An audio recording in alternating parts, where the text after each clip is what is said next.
Assalamualaikum warahmatullahi wabarakatuh. Selamat datang kembali di Drupadi Horor. Namun sebelum kamu mendengarkan, jangan lupa subscribe dan nyalakan loncengnya agar kamu dapat notifikasi dari video terbaru selanjutnya. Tuliskan juga pendapat kalian pada kolom komentar di bawah. Selamat mendengarkan.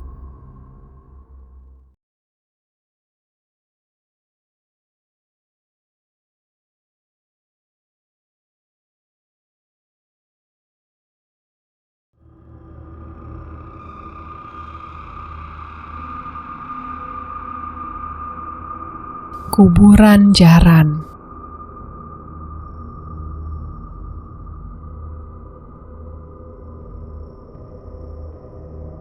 Di selatan ada sebuah gerbang tua. Tempatnya agak menjorok ke dalam. Dari sebuah gang kecil, persis di samping pemakaman. Tempatnya sudah ditumbuhi rumput liar dan sudah tidak terawat. Tempat ini tidak pernah dilalui lagi. Alasannya karena sektor sebelah sini sudah tidak aktif. Tetapi alasan sebenarnya sektor ini tidak pernah dilalui lagi adalah karena tempat ini biasa orang kampung panggil dengan sebutan kuburan jaran. Tempat di mana mereka, wanita yang konon bertubuh cacat, sering menampakkan diri. Dia yang memiliki kaki seperti kuda.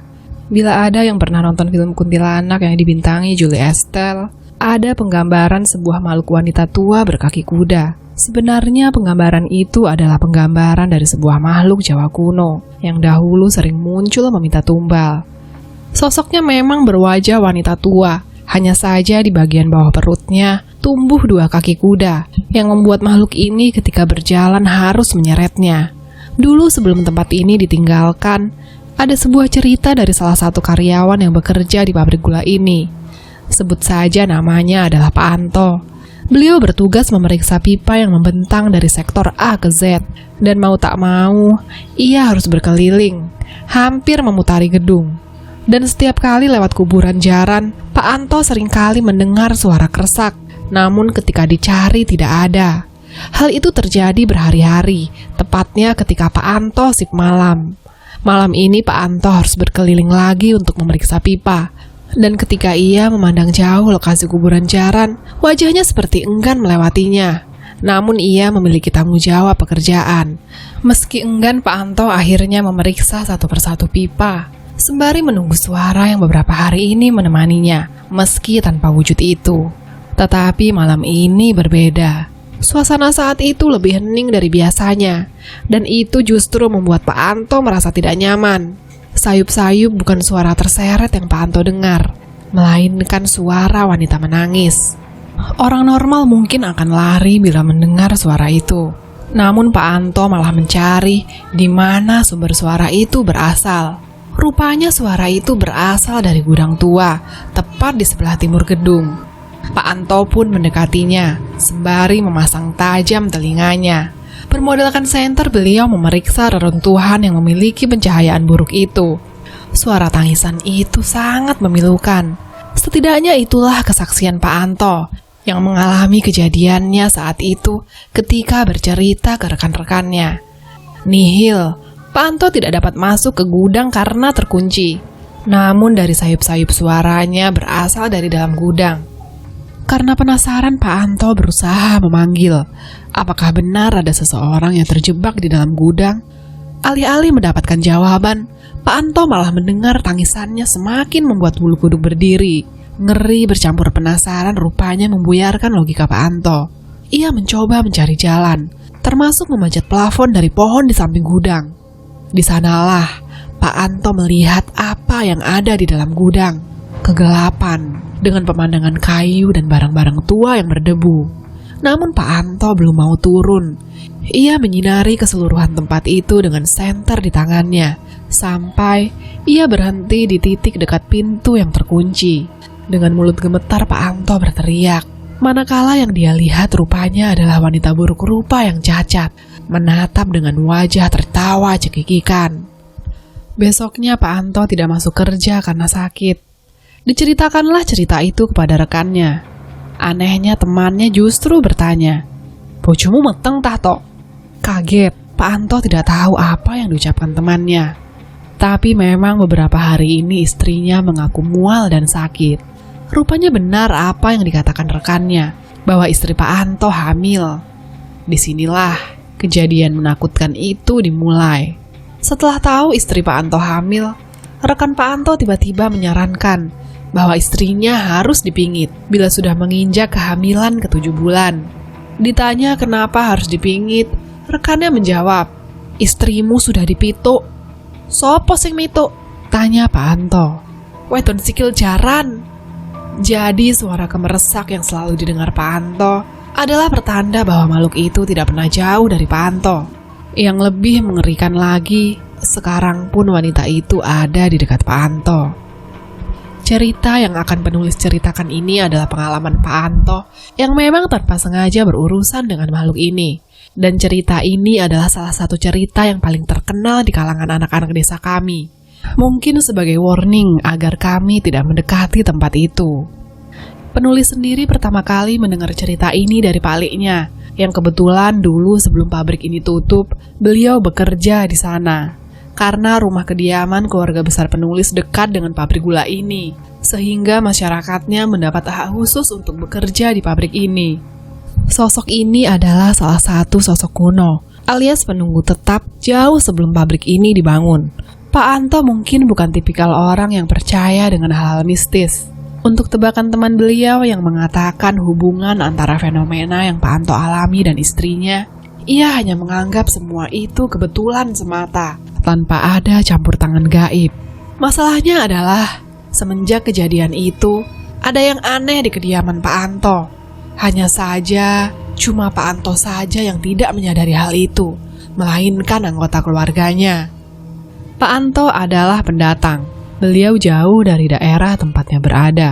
Ia jauh dari mana-mana, sehingga tidak tahu menahu asal-usul dari sosok wanita berkaki kuda cacat ini, yang rupanya sudah lebih dikenal oleh masyarakat sekitar.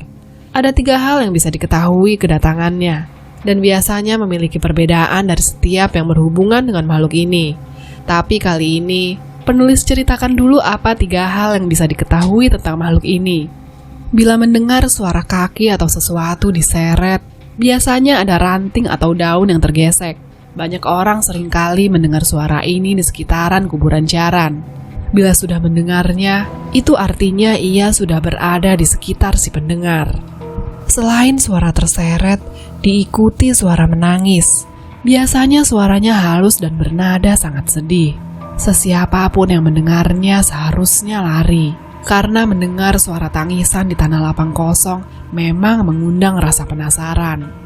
Panggil saja namanya Bu Santi, istri dari Pak Anto. Semenjak Pak Anto diterima bekerja di pabrik gula, beliau menurut saja dan ikut mendampingi suaminya, termasuk harus tinggal di sebuah rumah kontrak yang jaraknya tidak terlalu jauh dari pabrik gula, tepat di samping kebun pisang. Seminggu yang lalu badannya tidak enak, mual terus-menerus dan mengeluh sudah menjadi kesehariannya, di tengah harus mengurus anak semata wayangnya, buah kasih dari pernikahannya dengan Pak Anto. Namun kaget muncul saat Pak Anto tiba-tiba menyuruhnya memeriksa apakah dirinya hamil lagi. Rupanya benar. Bu Santi kaget, tidak terpikirkan untuk mendapatkan momongan lagi, di mana anaknya Safaat masih berusia belum genap 4 tahun. Seharusnya 5 tahun. Itu adalah rencana ideal beliau bersama suaminya Pak Anto. Namun Tuhan memberikan kepercayaan lebih cepat dari yang ia duga. Bu Santi bingung, dari mana Pak Anto bisa tahu akan hal itu. Diceritakan semuanya. Firasat buruk, itu yang Bu Santi pikirkan saat mendengar itu. Kenapa? Rupanya Bu Santi berbeda dengan Pak Anto. Bila Pak Anto adalah orang yang lebih percaya pada agama yang ia pegang, Bu Santi sebaliknya. Bu Santi orang asli Banyuwangi, sehingga hal-hal magik atau mistis seperti ini sudah menjadi makanan sehari-hari. Termasuk percaya bahwa ada makhluk lain selain manusia yang bisa mencelakai.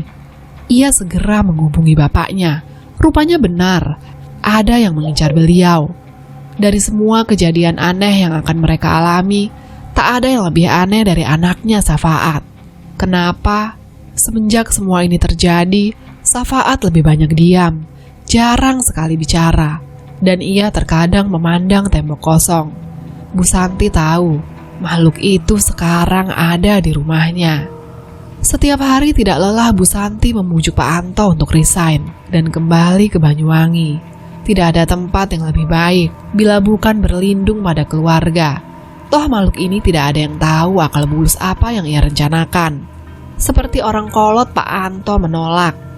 Suatu malam, ketika Pak Anto mendapatkan tugas shift malam, Bu Santi terbangun mendengar suara gemeredak di dapur beliau. Beliau mencoba mengabaikannya, namun perasaannya semakin tidak enak.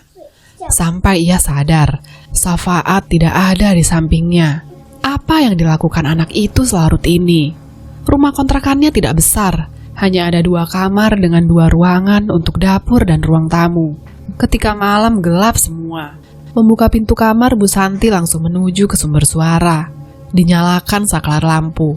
Lampu menyala, pencahayaannya 5 watt, tidak membantu banyak. Terlihat banyak mangkok plastik tergeletak di lantai ubin. Tidak ada orang, tidak ada Safaat anaknya. Hanya angin yang mungkin menerbangkan mangkok plastik di rak piringnya. Lalu kemana Safaat berada? Di sanalah ia mendengar suara wanita menangis. Rumah kontrakannya cukup jauh dari para tetangga. Maka mana mungkin ada tetangga yang mau jauh-jauh hanya untuk menangis tengah malam seperti ini. Namun rasa penasaran dan buah kekhawatiran mengalahkan segalanya. Anaknya tidak ada, maka ia harus pergi memeriksanya. Suaranya berasal dari luar rumah, mungkin tepat di samping tembok rumahnya. Maka kunci rumahlah yang Bu Santi butuhkan saat ini. Tidak lupa mulutnya berujar meminta pertolongan. Benar dugaannya, sosok wanita meringkuk dalam gelaplah yang ia lihat. Dengan mulut berucap doa, Bu Santi bertanya dengan bahasa Jawa Timuran kental. Bertanya, apa gerangan yang membuat makhluk ini bertamu di rumahnya? Tahu jawaban apa yang Bu Santi dapat? Suara tangisan pilu. Mendadak sunyi senyap berganti jadi suara cekikikan yang menakutkan. Ia tidak menampakkan wujudnya, tidak juga memberikan jawaban.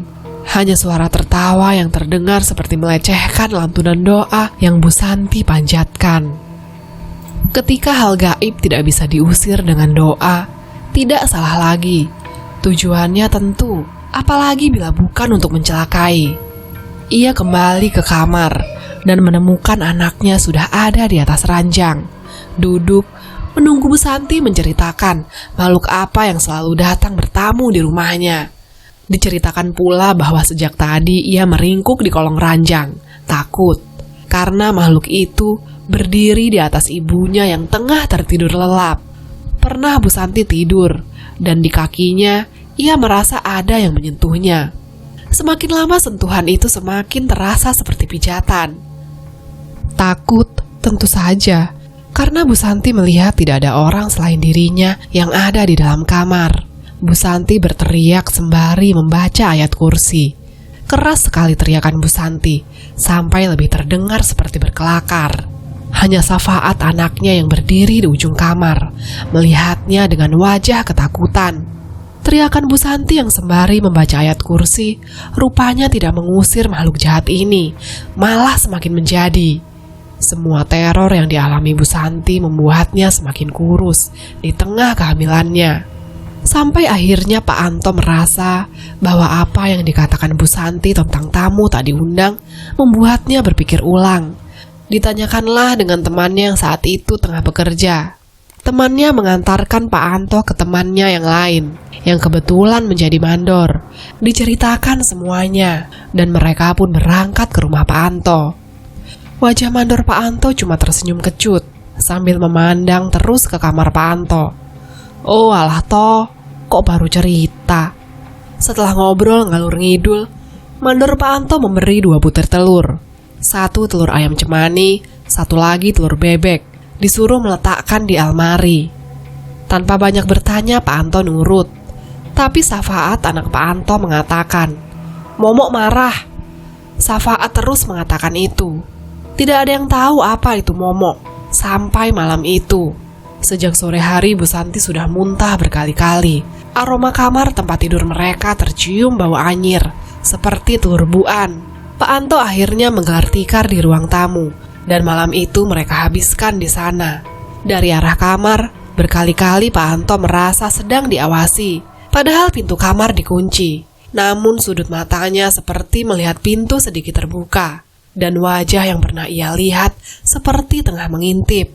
Anaknya Safaat hanya diam, beberapa kali bergumam, "Momok marah seperti siang tadi." Tapi tiap ditanya momok siapa, Safaat tidak menjawab. Pak Anto tidur, begitu juga Bu Santi, dan Safaat masih terjaga. Menggoyang badan Pak Anto yang kemudian kaget melihat Bu Santi muntah-muntah lagi. Kali ini parah sekali. Yang dimuntahkan Bu Santi seperti isi telur. Baunya busuk. Besoknya mandor Pak Anto mengecek isi telur yang ditinggal di almari. Telur bebeknya masih seperti sedia kala, tapi telur ayam cemaninya pecah. Di dalamnya ada anak ayam yang masih berurat, mati. Pak Mandor melihat Bu Santi. "Anak di dalam kandunganmu rupanya yang ditunggu." Mandor Pak Anto pergi setelah memberitahu bahwa mereka harus memelihara ayam kampung. Tidak hanya itu saja, Pak Mandor juga menunjuk samping kamar Pak Anto agar kandang ayamnya dibangun di sana. Rupanya ada maksud tersembunyi, alasan kenapa Mandor Pak Anto melakukan itu. Pertama kali memelihara ayam itu, Pak Anto masih tidak tahu alasannya. Bahkan Mandor Pak Anto tidak memberitahu alasannya kenapa harus ayam kampung. Setiap malam Pak Anto dan Bu Santi merasa terganggu dengan suara-suara ayam itu, yang katanya tidak pernah diam. Keluhan ini sering diceritakan Pak Anto ke mandornya, tapi si Bapak Mandor hanya bilang bagus, tanpa mengatakan apapun lagi. Tapi malam itu berbeda. Tidak terdengar sedikit pun suara ayam dari arah kandang di samping kamar Pak Anto. Hal ini membuat Pak Anto sekeluarga curiga. Yang lebih mengkhawatirkan lagi adalah Bu Santi sedang hamil besar. Ia hanya duduk di dalam kamar, memeluk Safaat yang sedari tadi menutup mata, ketakutan. Entah apa yang membuatnya takut. Pak Anto bergegas membawa celurit, lengkap dengan senter di tangannya. Ada kekhawatiran di setiap langkahnya. Sebenarnya Pak Anto ragu, namun kesunyian itu membuatnya khawatir. Perasaannya seperti tidak enak sekali. Keinginannya untuk menghubungi Pak Mandor juga terkendala, karena waktu itu yang punya telepon rumah hanya orang-orang berduit. Benar saja, baru melihat dari jauh, ada yang ganjil. Lampu petromax yang diletakkan di luar kandang mati, dan pintu kandang yang terbuat dari kayu terbuka lebar. Dari arah dalam, terdengar suara mengeram, seperti suara seseorang. Pak Anto yang mematung di luar pintu merinding.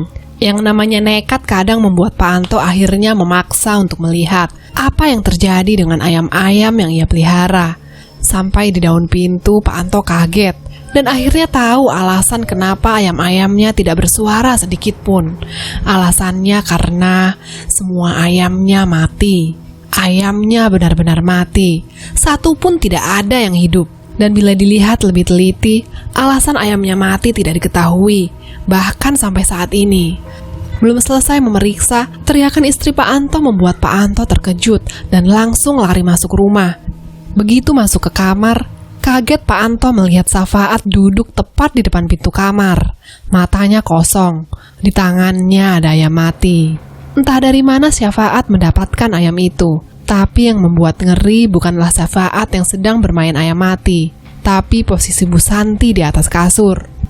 Bu Santi menahan badannya yang sedang hamil besar dengan posisi badan telentang, di mana kedua kaki dan kedua tangannya menggelinjang lurus, mirip laba-laba. Wajah Bu Santi antara panik dan ketakutan setengah mati, seperti ada yang menarik perutnya ke atas. Yang dilakukan Pak Anto pertama kali, apalagi kalau bukan mencoba menarik Bu Santi. Tapi Bu Santi berteriak-teriak dan bilang sakit. Dan benar saja, dari kakinya keluar darah.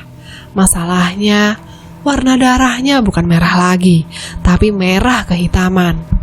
Bu Santi masih berteriak, semakin lama semakin keras. Sambil menarik Bu Santi, Pak Anto juga berkata, "Tolong lepaskan istri saya." Diikuti bacaan ayat kursi yang Pak Anto hafal di luar kepala. Masalahnya, jangankan untuk melepaskan Bu Santi, malah Pak Anto ditertawakan. Safaat menertawakan Pak Anto. Malam itu benar-benar malam yang gila. Sambil tertawa, Safaat juga berkata, "Adik digawa momok." berulang-ulang dengan tepuk tangan. Tarik-menarik antara Bu Santi dan Pak Anto berjalan cukup lama. Tidak ada angin, tidak ada hujan. Hampir kondisi malam itu benar-benar membuat Pak Anto ngeri ketakutan. Terakhir, Bu Santi berteriak lama sekali, kemudian jatuh ambruk. Selesai? Belum. Bu Santi bangun dan melotot melihat Pak Anto. Kondisinya masih sama, perutnya besar. Sambil tertawa, Bu Santi dan Safaat saling memeluk, melotot melihat Pak Anto. Yang paling bikin cerita ini sampai tersebar luas adalah apa yang dilakukan Bu Santi berikutnya. Darah yang keluar dari kemaluannya diraup sama tangannya dan dijilatin. Setelah itu, Pak Anto baru meminta tolong sama warga. Warga sampai mengumandangkan azan malam-malam. Tapi apa? Bu Santi tertawa semakin keras sambil tetap melakukan hal itu. Atas inisiatif warga, akhirnya kedua tangan dan kakinya diikat sampai Pak Mandor muncul. Pak Mandor kaget bukan main. Yang pertama beliau lakukan, nyuruh semua warga ngumpulin ayam yang mati. Disuruh menyembelih saat itu juga. Darahnya dimasukkan dalam gelas. Safaat langsung wajahnya diurap sama darah itu. Sedangkan Bu Santi digelonggong tepat di mulutnya. Selesai? Belum. Itu darah disemburkan kemana-mana. Sambil tertawa dia bilang, janin di dalam perut itu sudah mati. Mati? Pak Anto langsung ngamuk sambil ngambil celurit. Warga nahan Pak Anto. Di tengah kekacauan itu, Mandor itu cuman bilang, "Oh, wis wayahe." Beliau nyuruh warga manggil bidan desa. Katanya malam itu anak di dalam perut itu akan lahir. Pak Anto jadi bingung, siapa yang harus dipercayai? Sambil tetap tertawa, Bu Santi masih digelonggong. Bidan desanya datang. Sambil takut beliau mendekat. Warga juga heran. Orang kesurupan malah disuruh melahirkan. Yang selanjutnya dilakukan Pak Mandor adalah menekan lehernya. Seketika wajah Bu Santi yang melotot tiba-tiba berteriak, kesakitan. Bidannya juga bingung. Sambil memberi arahan sambil meracau lama, akhirnya kepala si jabang bayi keluar. Dan waktu itu benar-benar gak masuk akal. Bidannya sampai bilang bila pertama kali melihat kejadian seperti ini. Setelah itu mandornya minta ari-ari si jabang bayi. Kemudian membungkusnya dengan kain kafan. Kain kafan berisi ari-ari itu dibawa kembali ke pabrik. Di sana ari-ari itu dikuburkan. Setelah dikuburkan, Bu Santi kembali sadar. Beliau ditanya apa yang sudah dilihat oleh Mandor Pak Anto. Diceritakanlah semuanya kalau dia melihat wanita setengah kuda. Wanita itu meminta sesuatu ke Bu Santi, tapi Bu Santi tidak mau. Setelah itu, wanita itu mengejar Bu Santi lama sekali dan tidak berakhir di situ. Sampai ia mendengar suara Safaat yang menangis. Ketika didekati, ternyata itu bukan Safaat, tapi sosok kecil yang buruk rupa. Sosok kecil ini yang kemudian merangkak ke punggung Bu Santi. Pak Mandor hanya mengangguk. Setelah itu, baru ketika Bu Santi sudah meneguk air, Pak Mandor cerita kalau makhluk yang baru saja bertamu, atau kata orang Jawa Dayoh itu, memang meminta kepada keluarga ini. Sialnya, sebagai tuan rumah memang harus membaikkan tamu. Tapi yang diminta juga tidak kira-kira, yaitu ari-ari jabang bayi itu. Bu Santi dan Pak Anto masih bingung. Bayangno, opo sing bakal kedaden nek ari-ari iku pedhot nggak jero weteng sampean? Pak Anto dan Bu Santi mengangguk. Lantas apa hubungannya dengan ayam? Pak Mandor pun bercerita alasan kenapa dia menyuruh Pak Anto memelihara ayam di samping kamar agar makhluk itu tidak berdiam di dalam kamar Pak Anto, alias jaran wedi karo swara pitik. Kemudian kenapa ayamnya mati? Pak Mandor hanya melirik Safaat yang tengah tertidur. Ojo diuring-uringi, anaknya sampean spesial. Cah cilik sing sampean temoni nang mimpi, iku sing bisi anaknya sampean. Safaat takut kalau punya adik. Ketakutan yang biasa dimiliki anak pertama. Pak Mandor pun mengatakannya. Ayam-ayam itu mati karena diracun oleh Safaat. Setelah malam itu, akhirnya Pak Anto dipindah bagian. Tidak lagi berada di zona barat. Cerita ini sampai terkenal di kalangan anak-anak yang ayah atau saudaranya bekerja di pabrik ini. Dan tempat itu tidak lagi boleh dilewati. Sayangnya, tempat itu ikut menjadi bagian pembangunan perumahan baru. Nanti di bagian akhir akan penulis ceritakan tuntas di bagian akhir. Akhir riwayat pabrik gula dan teror penghuninya yang memakan banyak sekali tumbal.